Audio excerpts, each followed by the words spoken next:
So, yeah.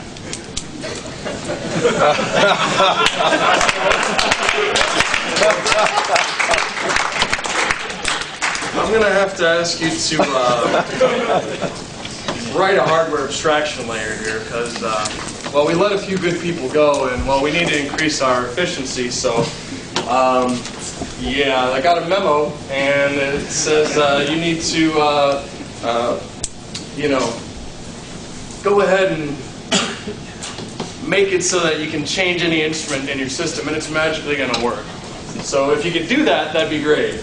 And, oh yeah, and if you can come in on Sunday and make it work with LabVIEW, that'd be great. All right, thanks a bunch.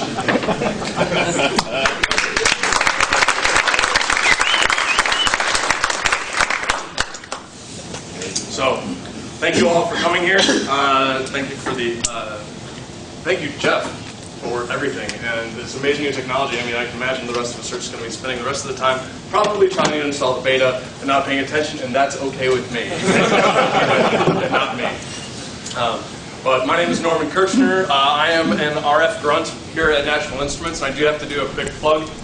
If you know RF and are interested in working at the mothership, RF Systems Engineering is actively looking for talented architect-level people who also know RF.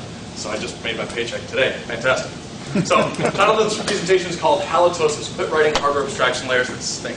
I've been working, well, but one thing I do want to start with is say, if you take note, there's going to be a lot of distracting things in this presentation. Trust me, one of them is me, including, but when we get done, overarching, don't forget who, when you're making things, hardware abstraction layers or any abstraction layers in particular, who's going to be using your code at the end of the day, because it's not you.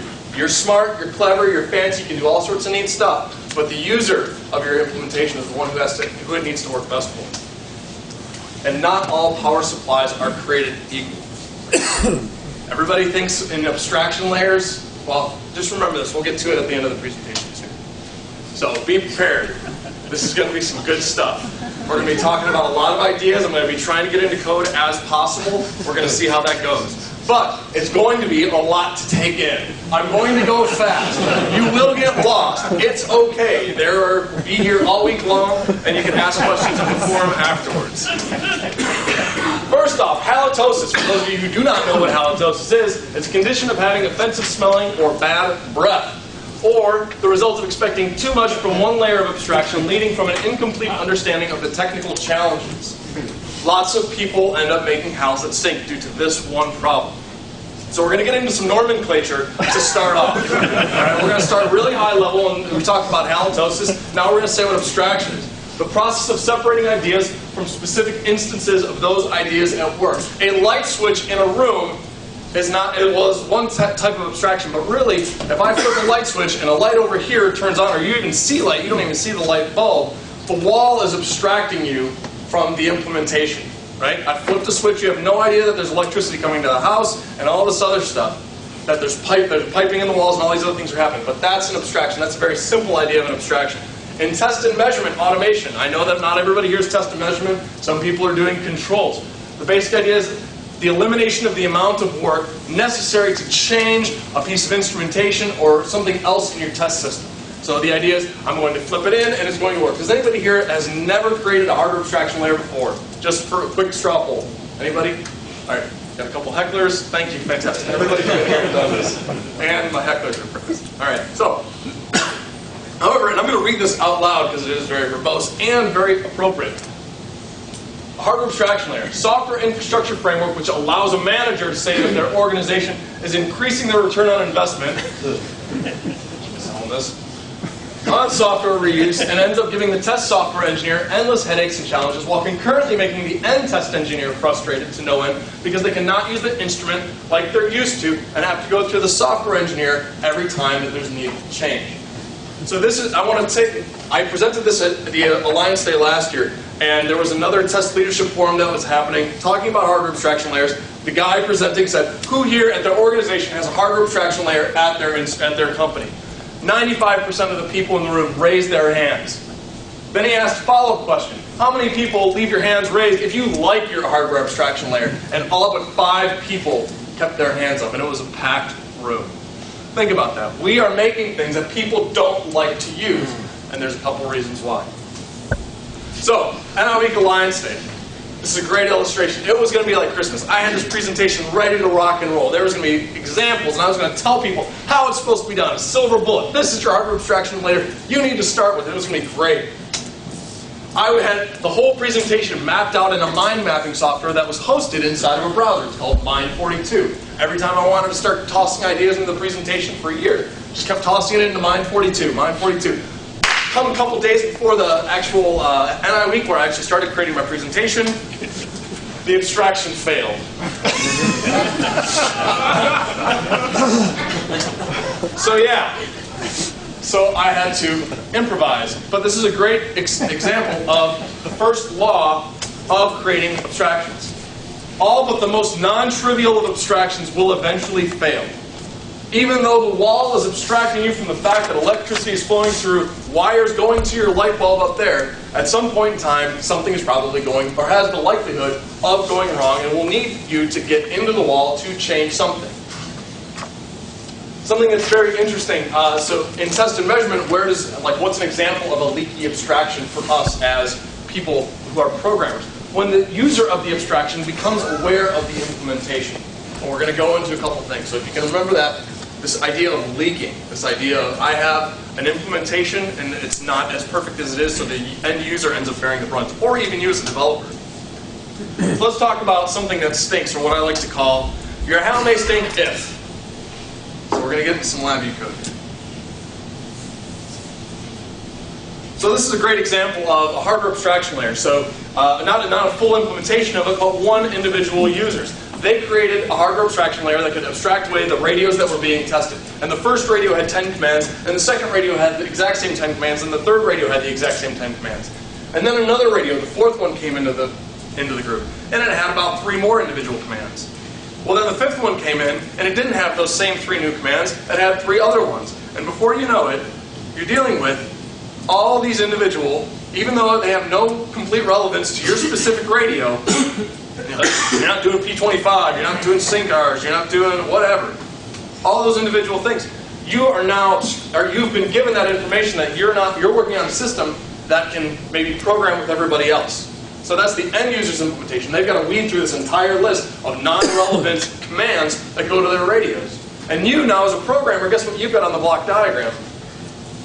To make matters worse, you've got that you need to try to deal with. Which are fantastic. Right? Not a nice, clean implementation. This one's kind of interesting. We're going to see if the actual... There we go. So, there was a company that paid over $100,000 by one of the people in this room, actually, by one of the companies in this room, to make them a hardware abstraction layer for a test and measurement system. But behind the scene, they were like, it was using LabVIEW classes. So everybody was happy. The end user was, the developers were like, hey, we're using this great new technology. Everything worked. The run arrow wasn't broken. Everything was great.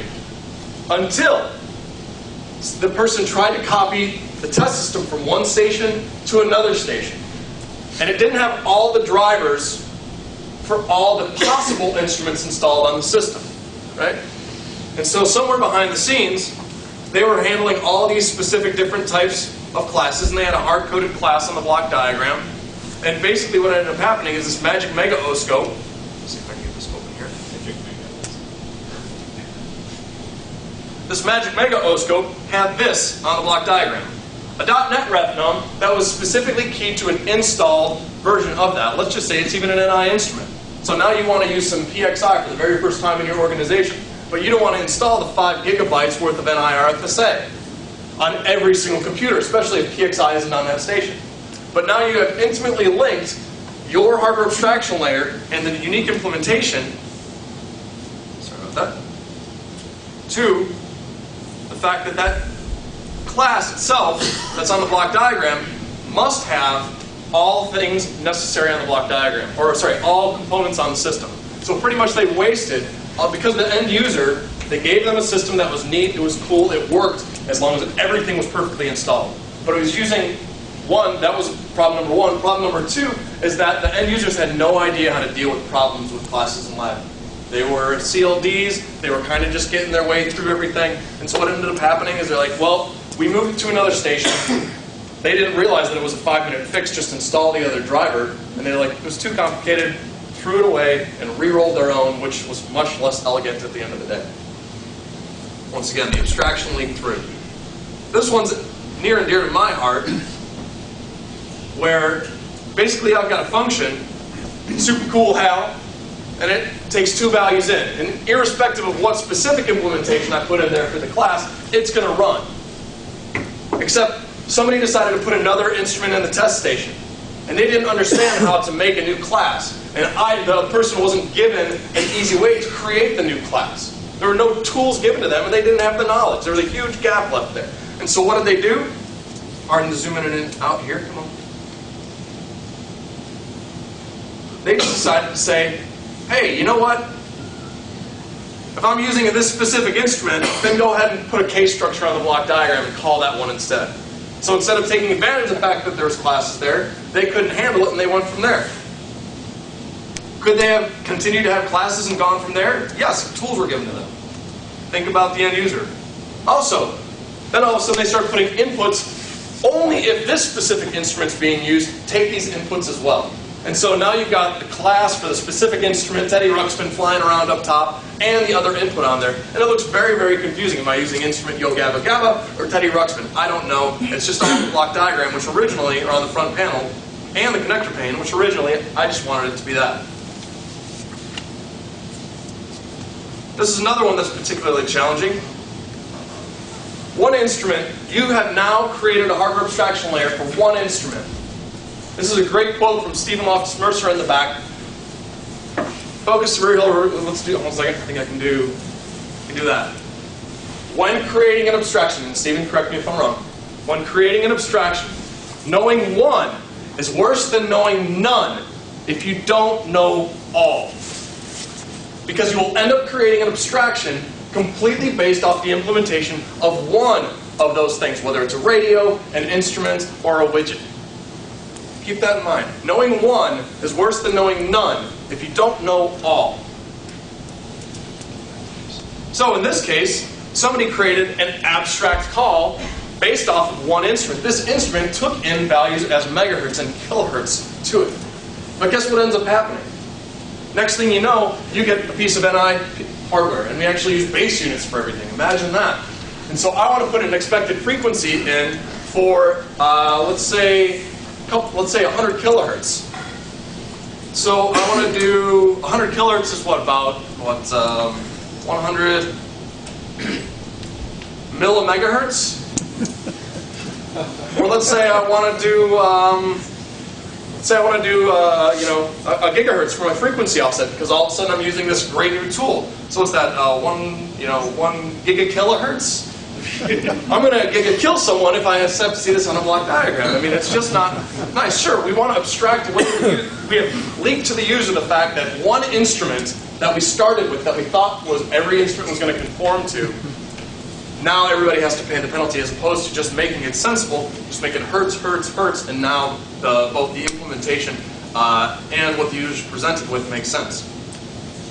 And this one, I used to work, there's some gentlemen here from Texas Instruments that I used to work at a long time ago, and when I first walked on site there, they had a hardware abstraction layer that they were trying to implement, and their answer was, well, we have one instrument, these are the completely generic, the completely generic inputs to the system, right?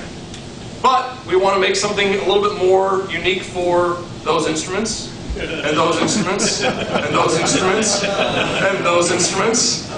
Right, and it just kept growing, and I deemed it the CFH, the cluster from hell, and rightfully so. And it worked. It wasn't that it doesn't work. We are all smart people and clever people able to make these things work. But how well do they weather change, and how poor is our end user's experience? And my personal favorite is the magic delay fairy. The magic delay fairy, courtesy of another systems engineer at NI, is what ends up happening when you try to send 5 commands to your instrument, and the third command can't go to the instrument because the second command is still is still processing. And if you send that command, the instrument either flakes out or goes to an unsafe state. And so what do? Tra-la-la-la-la. I'm going to drop delays all over my code to make it work. Well, that's the kiss of death when you start talking about a hardware abstraction layer, because guess what? No, come on. That's nice.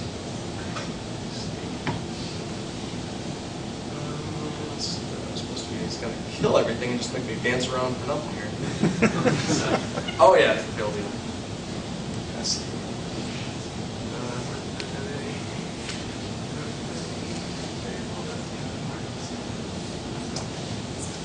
There we go.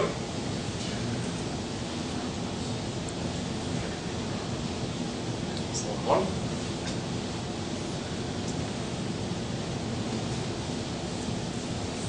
So I've got this great hardware abstraction layer, but in order to make one of the instruments, once again, work in the hardware abstraction layer, I had to put those delays in there. Or maybe I didn't do it because I was smarter, but guess what? I gave somebody a system that they thought this was the right way to do it. Because the calls were too granular. My layer was too low level, and I only gave them one layer to actually abstract away the reality. And so now every instrument has to pay the penalty for that one instrument's necessary delays. It's not like the other instruments won't work, but now you walk into the test system, somebody's like, why is it taking 20 minutes to run this test that used to take 2? You look at, well, you've got 20 minutes worth of delays in your code possible. It's part of the reality. So let's go ahead and keep moving forward. And the meeting is over. That's not good. Somebody should stop me with regards to... sorry, guys. Whoever is going to join me, I need to start that again. Yeah. Okay. I get an extra 2 minutes because of that?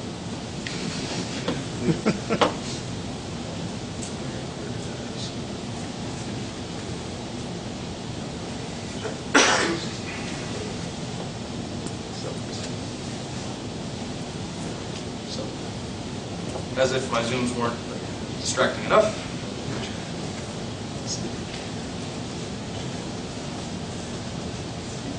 These again. Fantastic. So, leakiness. It's just in flesh mode, right? What do? We walk up to a test station and we make it work for the short term.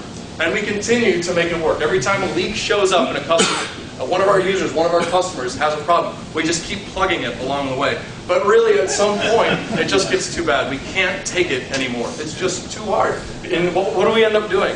We end up burning the forest down, and we end up starting again. And heaven help us if we can't, because then it just gets worse and worse and worse from there. So, some of the root causes I've mentioned before, some things that we need to be looking out for. Design off of one instrument's execution model. I've talked about delays so far, and I've waved my hands and said, one instrument, one instrument, one instrument. The reality is every instrument has a state model buried up underneath the hood. You can only do certain things at certain times. Send a command, wait for a response. I mean, even on NIs, if you look at our help file for our PXI or modular instrument-based things, you will see, we say, here is the state model. It is a state diagram. Actually, I think Tron with the state diagram toolkit from long ago in some of them. And it actually shows, okay, you're in a configuration state, or you're in the acquiring state, or and there are only certain things you can do at certain time, and it throws an appropriate error if the wrong thing happens at the right time, or at the wrong time. Well, guess what? Modular instruments in PXI don't match up with your power supply. Power supply in PXI doesn't match up with the state model of power supply for Tektronix, or whatever company.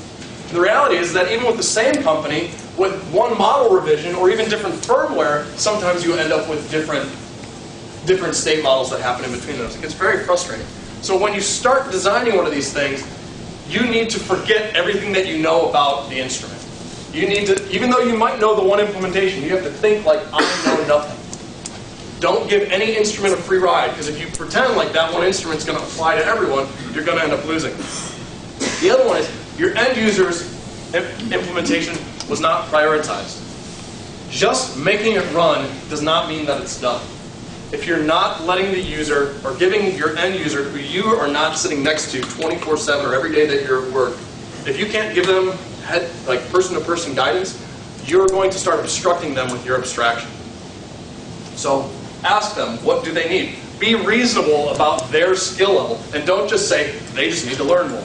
Or they're going to go to LabVIEW Basics 1, 2, Intermediate, Advanced, Core 1, Core 2, and everything in a 2-week period and just get completely flushed with information, and then they're really going to know. I've seen that happen before. Or the basic one that came up a long time ago, I think Chris Cellino in the back mentioned, like, what's wrong with this? What's wrong? What are you trying to say here, Norm? And the reality is that, you know what, the problem, I think the underlying one is that when I see these fail, it's because the users are expecting this hardware abstraction layer to do everything. It's putting too much weight on one piece of fabric in order to absorb or defray all the leaks. And just as a quick note, for those who's here is a relatively new CLA. Got a couple? Okay. So please, no, it's okay. You don't have to be ashamed. Congratulations. Welcome to the fold. Don't think that using classes in LabVIEW or object-oriented programming in LabVIEW is going to make your HAL easy or make it work or solve your problems. Don't think that some new technology, be it channels or active framework or anything, is going to make your HAL magically work or not leak. So, as I've mentioned, Stephen's comment, one man's abstraction is another man's obstruction. Very true. I used to be working on the test system. I used to download a driver from whatever NI, DevNet, or whatever it was, and install it, and I could start writing my test application. Now you, systems engineer, or whoever, have given me this edict from on high to go ahead and use the hardware abstraction layer, and now it's getting in the way, because if I get a bug, I have to be responsible for fixing that bug, or you need to be sitting next to me. And this is one that I really, really like. Do careful of the cracks in the sidewalk, and walls quickly meet your head. Too careful of walls and sidewalks quickly meet your face. So for a long time, when it was just one engineer, he was worried about getting his job done, doing exactly what was in front of him. And I need another instrument, great, toss it in here, toss it in here, toss it in here. And before you know it, the code looks like a massive rat's nest.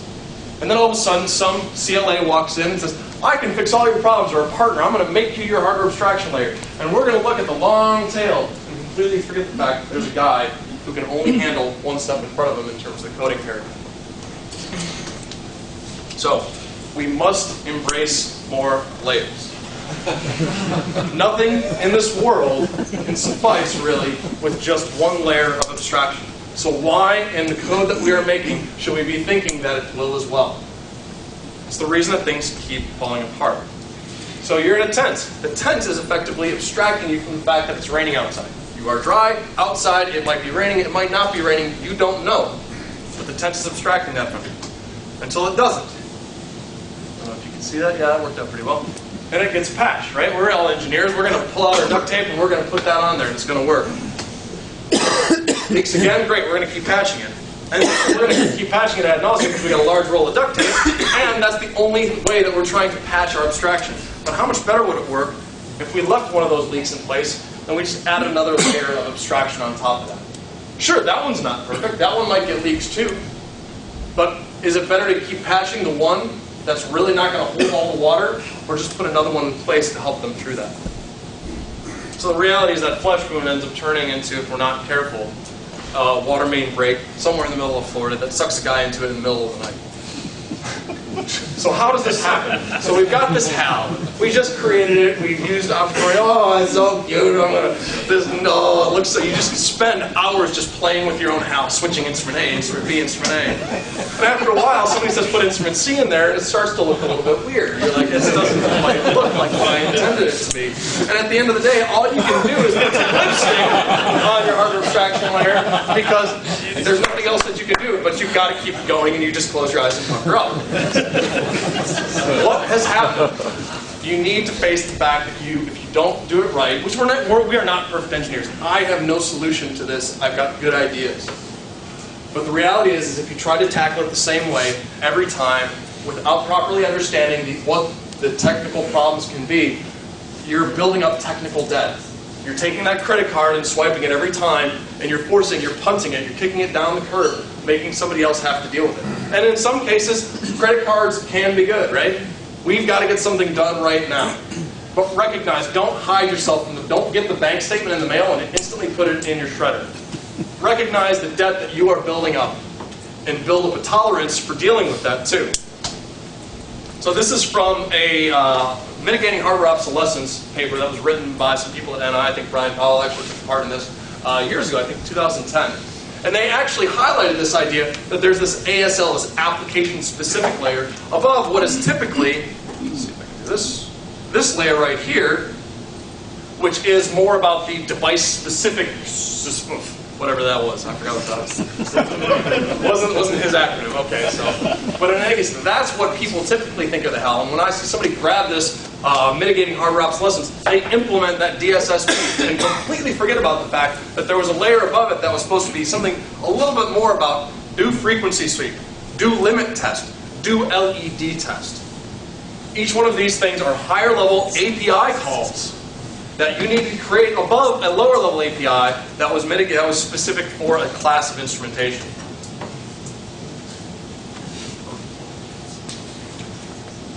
So, let me see if I can get this out of the way. So what do I propose? I've been talking, I've been waving, I've been entertaining for a little bit. The reality is you want results. So once again, this is more test and measurement. I'm sure it's applicable for other ways. All right. Consider starting at the results. If you want your user, so I'm an RF guy. We do things like channel power and harmonics measurements and pulse burst widths and everything else, right? Orff's peeper, all these fun acronyms. But instead of asking the customer, which instrument are you using? Or asking yourself, what instrument? Start at, what's the result that I want out of this? Do you just want one scalar value? Do you want a scalar value and then maybe a graph of the spectrum? Or do you want a scalar value and maybe some extra results that came out of it as well? There's so many things that can come out of one given measurement. And the reality is that not every instrument can deliver the given measurement. But your end user still wants to plop down one function, measure channel power. Measure power. Let's just even make it non-RF. Let's just measure power. So what's the way that's going to happen? So you start off asking that question, or presenting the user with the ability to choose that. I'll show an example in a second. Then, underneath the hood, you say, which way do you want to actually acquire this information as well? So I can measure power in a variety of different ways. There's an interesting example here, and I apologize if this is not going to hit on the head for some people, but it's called power supply ripple rejection. The basic idea is you give power to your laptop, effectively, and then you drive an AC voltage on top of the DC going to your laptop, and you shouldn't actually hear any hum on the output of your speakers, right? That ripple that was on your power supply should have been rejected to the point where you're unaware of it. So what you can do this measurement with a variety of different strategies. I can have one instrument, it's called a Clark Hess power or something meter, and you just plop it in, you put one button and it does everything for you. It gives you DC power, it gives you AC, it does the FFT, it gives you everything else on the outside. But it also stops you from getting some information as well, because what you used to do is I used to have a function generator, a DC power supply, an oscilloscope, and then maybe some other map behind this. Both can give you the same effective result at the end of the day, PSRR, power supply ripple rejection, but they go about it two very different strategies and can give you different results along the way. And if you're trying to extract away from your end user, they just want to say, do PSRR, you're responsible for making that happen and recognizing that not every instrument of the same class can get the same commands or will operate the same. But once you get past that layer, then you start thinking about, well, I do have a class of instruments that can act the same, that do have similar state models, that can do these things, and eventually boil down to the specific hardware. Okay, how are we doing? Am I over? All right. Let's see.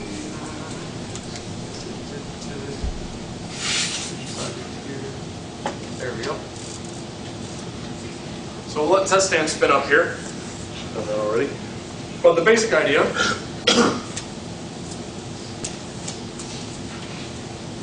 is that I created a prototype of what I think the end user's experience should be. And there we go. So the end user wants to measure harmonics. Measure them, so they're over here. I think strategies, that was the one. Yeah, so I've got measurement strategies listed. The user's going to drop, I want to do harmonics, do fourth harmonic. That's what my user's experience is. They right-click and edit the strategy instead of saying, what specific hardware implementation do I want? Let's see if I can clean up my monitor a little bit here.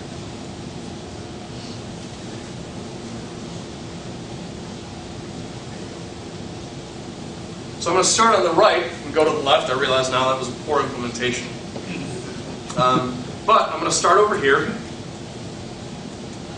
and say, you know what? I want THD, or I want to be changing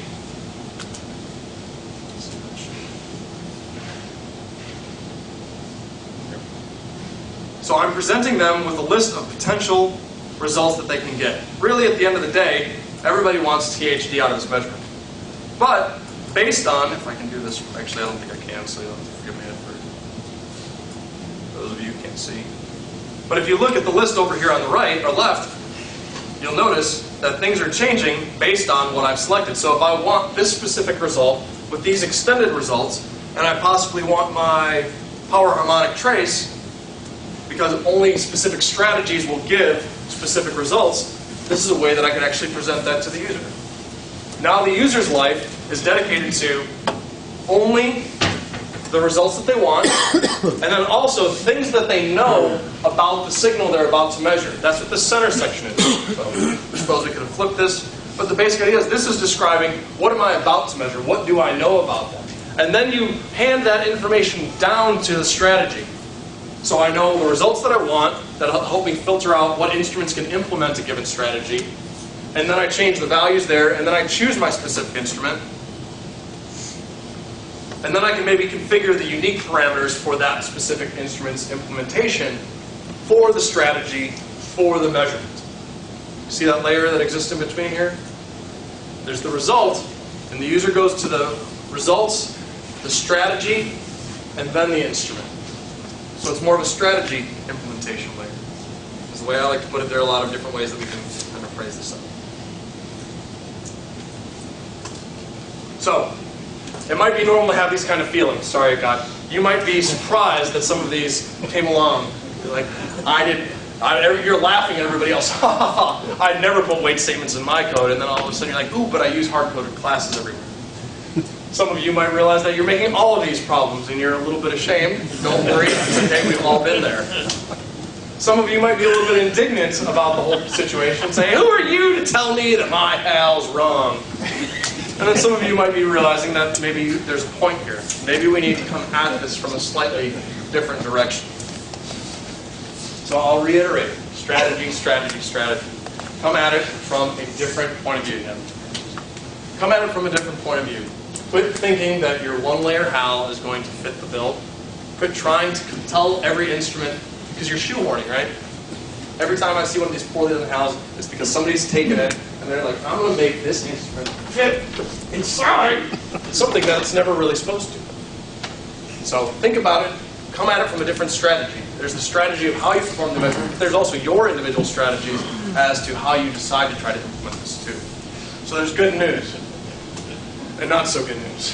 There's no silver bullet for this. The little implementation that I've got up on the screen, they're the one that I showed, a little bit interactive. That's not the end-all, be-all answer. But the reality is, if it bleeds, we can kill it. So we all need to come at it with different types of implementations. I presented this at NI Week. I wanted a community to start up and go from there, but it didn't necessarily work. So I created the community. It's called Abstraction. So you can copy that QR code. It's in the presentation links. You can ask me about it, or you just search for Abstraction on Google, and it will be there. So, and I will leave you with this thought. Once again, please don't forget your end user. Take extra time necessary to do that. And not every power supply is created. Quit trying to treat every instrument like it's the exact same, like that everybody's going to be the same. And if you do that, things will be better. So, at that, I actually somehow squeezed it into time, and I will take some questions. Feel free to beat up on me, poke holes in my theories. Yeah.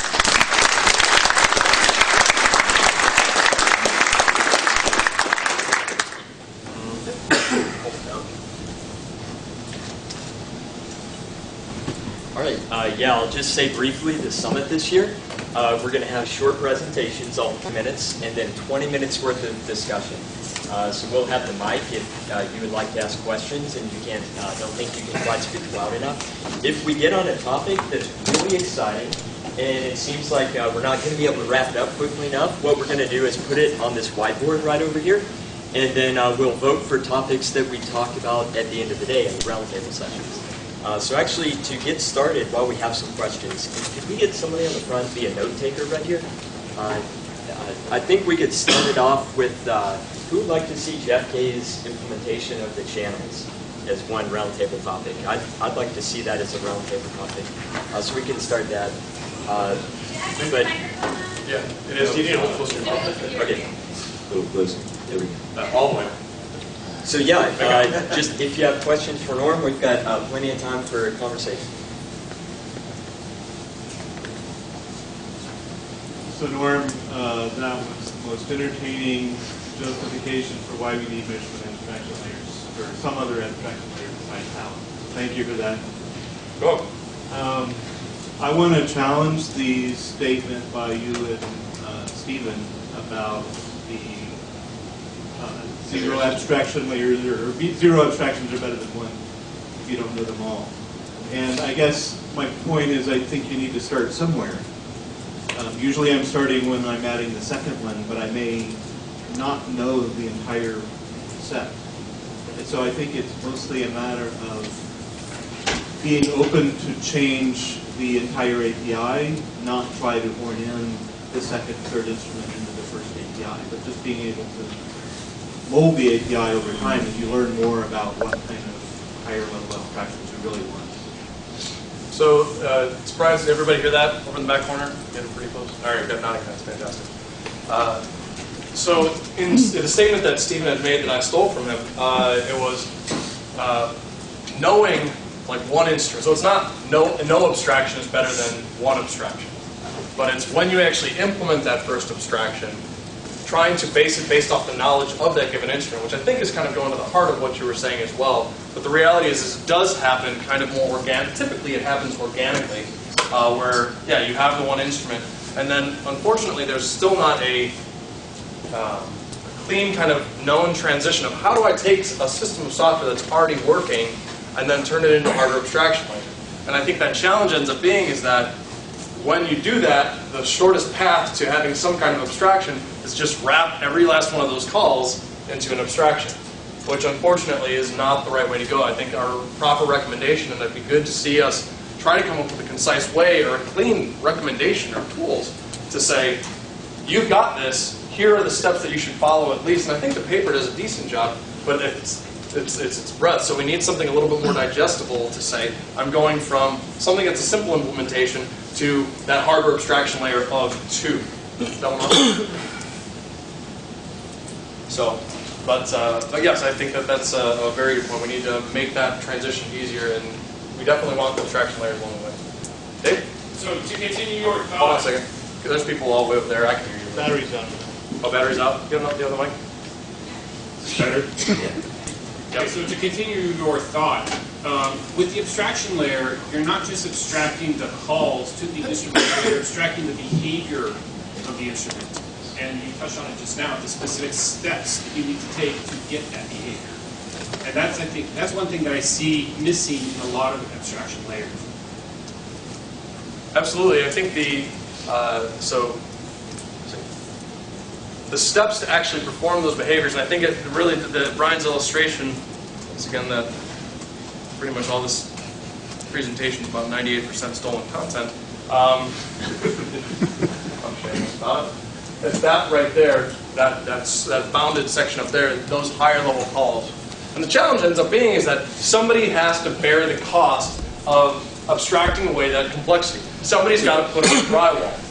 Yes, you can leave your walls bare and the lights will still work, but the reality is if you want it to look nice and have a good experience, you do have to put that extra layer up to help show that. And unfortunately, it doesn't mean just make a higher level abstraction of DMM class. It's a higher level abstraction of, hey, what am I trying to do here? That's where I was talking about. It's better to know no instrument because it forces you to say, what am I really, really trying to do here? Forget about the fact that I know the 5 Skippy commands I need to send to my dud. What is the desired end out? And then you have to be responsible for the code that you create that implements it as well, which is a challenge. There's no easy way around it. The complexity either needs to lie down the road as you build up the capital debt, or you have to take some extra time up front to make it happen. Expanding on this just a little bit, I had to make hardware abstraction layer not very long ago, And what we ended up doing is we started out at the user level here with an API. This is what the user is going to do. And then behind that API, we put two more abstraction layers. One for the actual instrument itself, because instruments can do multiple things, like a DMM can do voltage, it can do current. A scope can do FFTs. But all of those are specific APIs to that particular functionality, and those particular functionalities can be done in very different ways. So you have the API, then you have an instrument API, an instrument abstraction as well. And then on top of all that, you had to have another thing so you know what instruments would do what things. And it ended up working very, very well. But it wasn't just a single layer, just like you've been saying. So that's a very practical application of what you've been saying.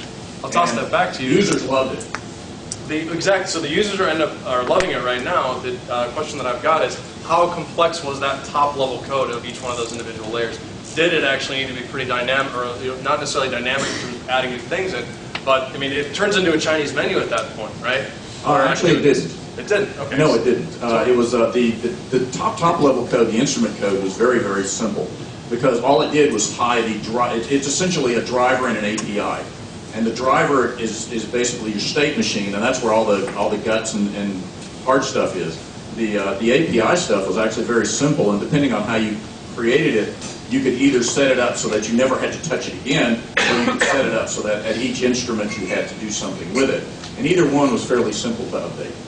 Now, did you provide a user interface to this at all, or was it you're completely giving the user an API? What do you mean by no? There was no user interface. This was a part of a different code. It was just an API for other stuff. Okay. Is this something that is published? No. Is it something that could be published?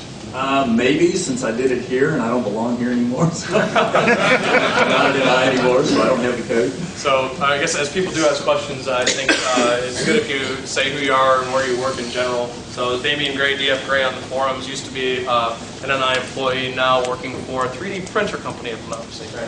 What's that? Stratasys. One question?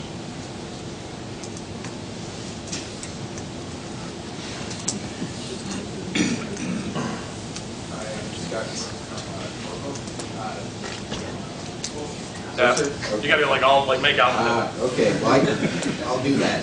Scott Crook from Corvo.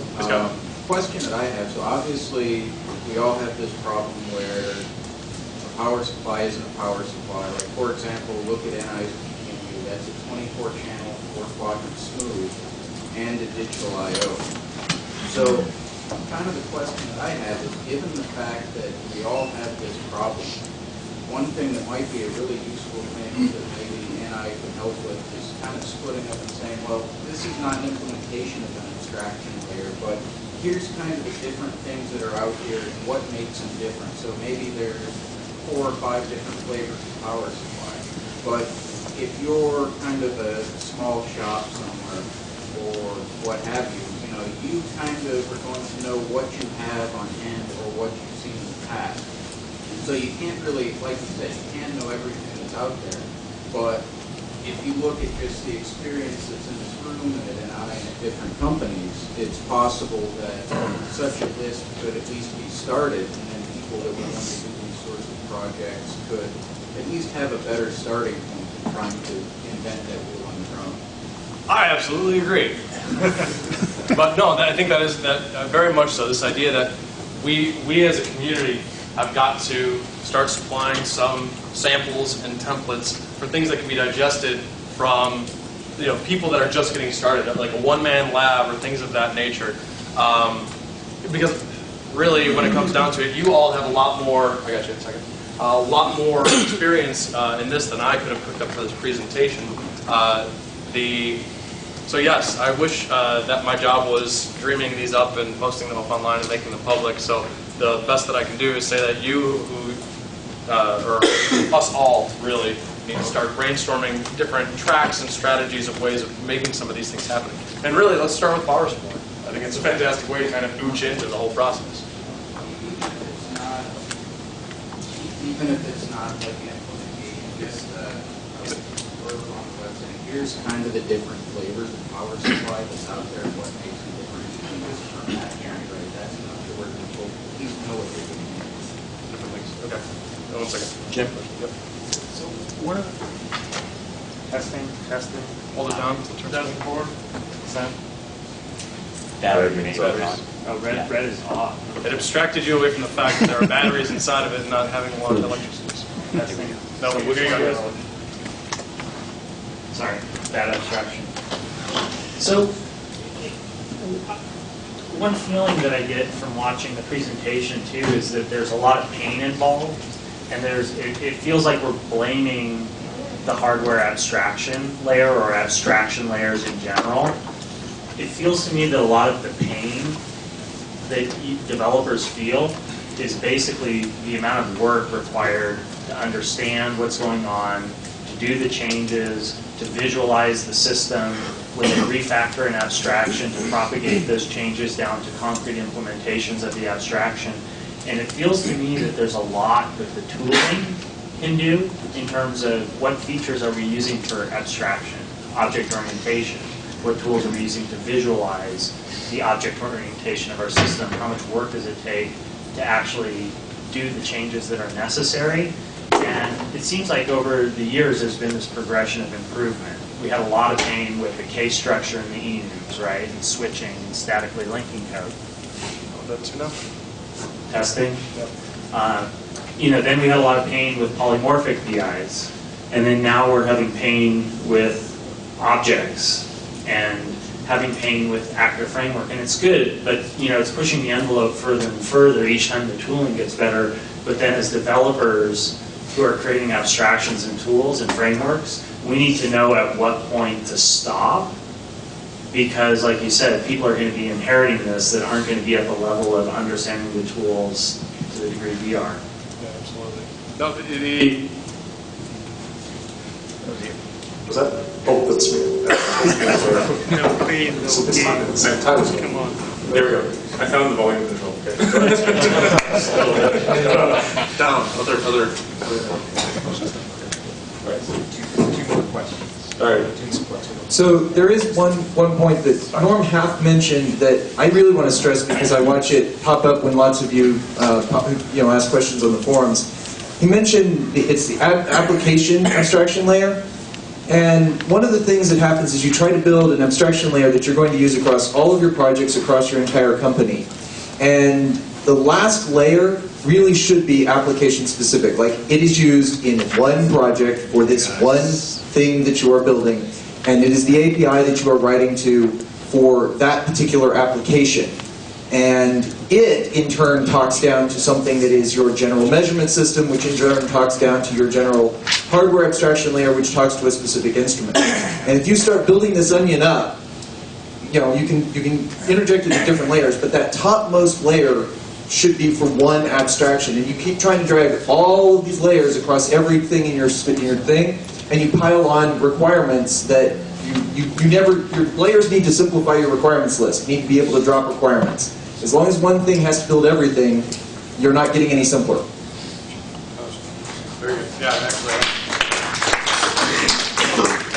One more. One last question. What if I didn't agree with